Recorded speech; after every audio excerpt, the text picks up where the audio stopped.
اعوذ باللہ من الشیطان الرجیم بسم اللہ الرحمن الرحیم وَأَنَّا تَرْحَزُونَ قُتِلَ سَلِيلُ خَاتَمِ النَّبُوَّةِ وَمَعْدِنَ الرِّسَالَةِ وَسَيِّدُ شَبَابِ أَهْلِ الْجَنَّةِ۔ گفتگو جاری تھی خطبہ جناب زینب سلام اللہ علیہ کے حوالے سے کہ جو خطبہ جناب زینب سلام اللہ علیہ نے کوفے میں ارشاد فرمایا۔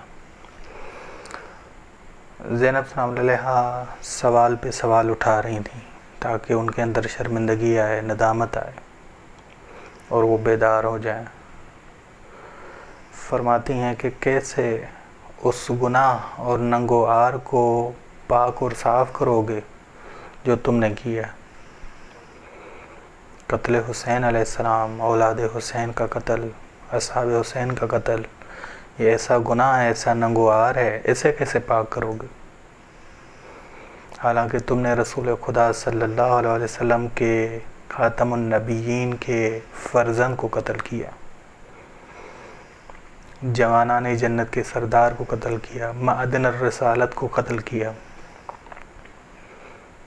فضائل، مصائب فضائل کے ساتھ جو طریقہ امام حسین نے روز عاشور اپنایا کہ میں سید شباب اہل الجنہ ہوں۔ بہت سارے رسول خدا کے صحابی موجود ہیں، ان سے پوچھ لو کہ میرے بارے میں رسول خدا نے کیا فرمایا۔ احادیث یاد دلا رہی ہیں کیونکہ احادیث پہ پابندی تھی، ہم پہلے کہہ چکے ہیں، تو احادیث سنا رہی ہیں کہ خاتم النبی کا بیٹا، معدن الرسالہ، سید شباب اہل الجنہ۔ زینب سلام علیہ احتجاج بھی کر رہی ہیں، مصائب بھی پڑھ رہی ہیں، فضائل بھی سنا رہی ہیں۔ بس امام حسین علیہ السلام نے روز عاشور بھی یہی کام کیا۔ یہ زینب سلام علیہ کا کردار تھا کہ قتل امام حسین علیہ السلام کے بعد بہت سارے گروہ بنے، توابین کے گروہ بنے، علویوں کی تحریک، مختار کا گروہ۔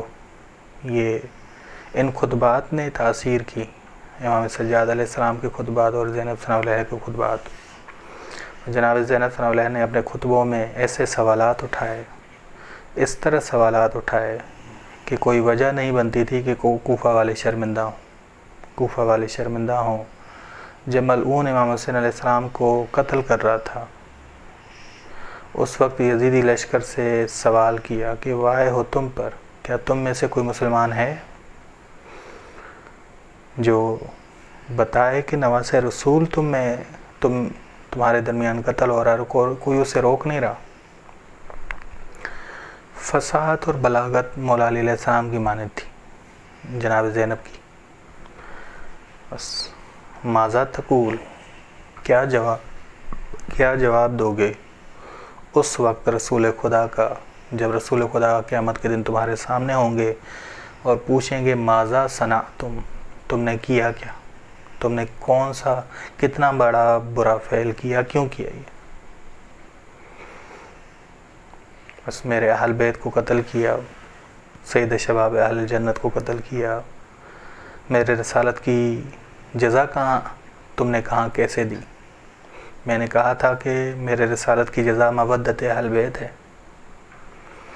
بس مودت اہل بیت دنیا اور آخرت میں حسنہ ہے۔ ربنا آتنا فی الدنیا حسنہ وفی الآخرت حسنہ۔ مودت اہل بیت مصداق حسنہ ہے کہ خدا دنیا میں بھی ہمیں مودت اہل بیت دے اور آخرت میں بھی۔ مودت یعنی کیا؟ مودت یعنی کہ انسان کے دل میں غیر کی، اہل بیت کے غیر کی جگہ نہ ہو، صرف اہل بیت علیہ السلام کی جگہ ہو، یہ مودت ہے، محبت سے بالا تر۔ تم کیا جواب دو گے رسول خدا کا؟ مودت کیا؟ تم نے تو دشمنی کی، تم نے تو قتل کیا، اولاد رسول خدا کو قتل کیا، اہل بیت کو قتل کیا۔ بس تم اس حسنہ سے دور ہو چکے ہو دنیا اور آخرت میں، کیا رسول خدا کو جواب دے پاؤ گے؟ بس زینب سلام علیہ مصیبت زدہ تھیں، داغدار تھیں، اپنے آنکھوں سے مصائب دیکھے، سنگین محاصرے میں تھی، اسیر تھیں، سنگین محاصرہ تھا اسیر بن کے جب کوفے اور شام گئی ہیں تو سنگین محاصرے میں تھی.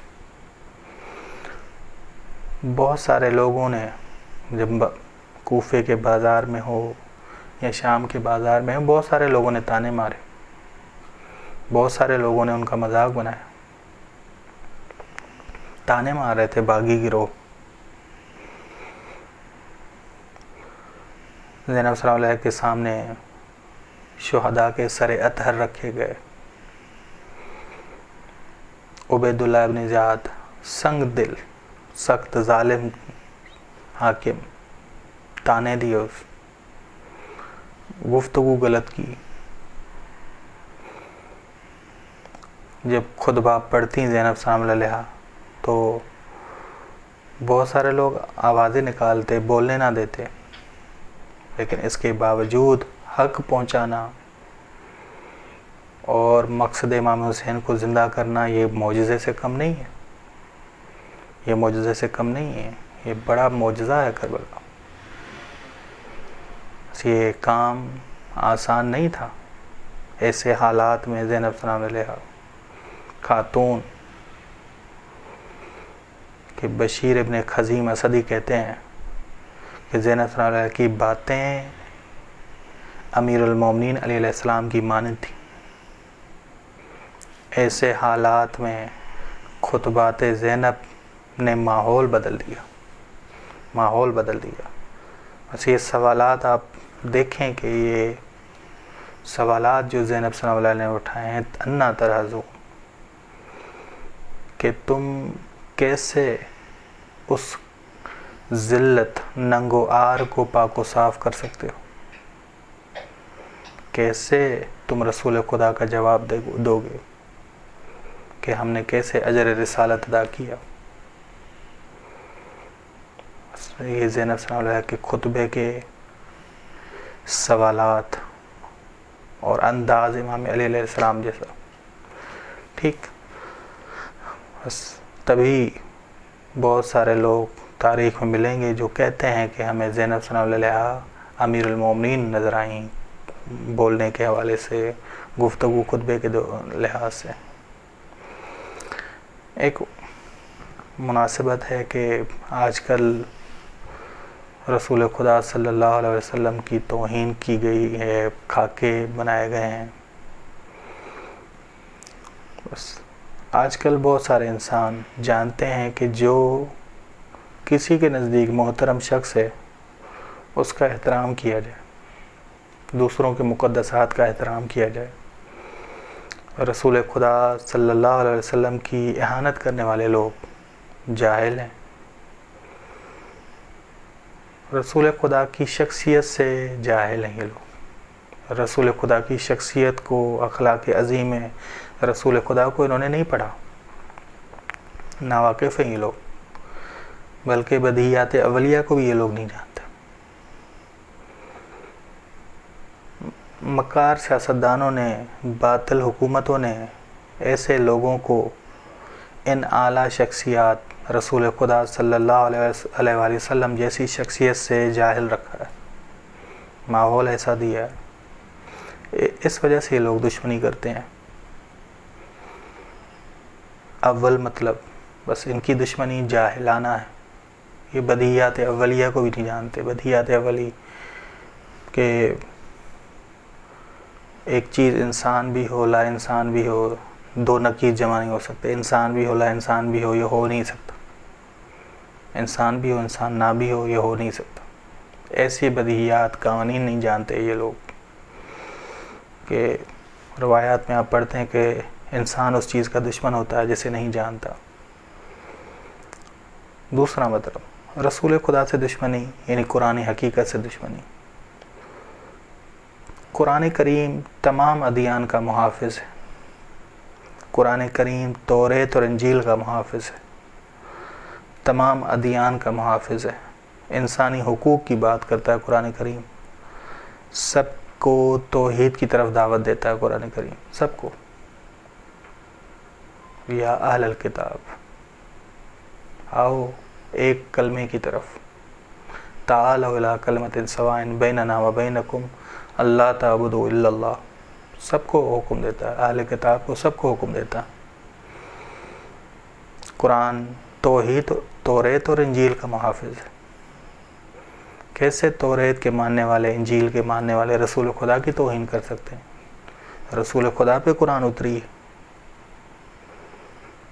بس توریت اور انجیل حکم نہیں دیتی کہ کسی کی توہین کی جائے۔ کیوں مسلمانوں کے مقدسات کی توہین کرتے ہیں جاہل افراد؟ کیونکہ مسلمان ممالک آپس میں متحد نہیں ہیں۔ اگر یہ متحد ہو جائیں تو ان کی زبانوں پہ لگام لگ جائے۔ بس ضروری ہے کہ ہم متحد ہوں، ان کی جہالت کو دور کریں۔ یہ بھی کام کربلائی ہوگا۔ وصلی اللہ علی محمد اہل بیتہ الطیبین الطاہرین، صلی اللہ محمد۔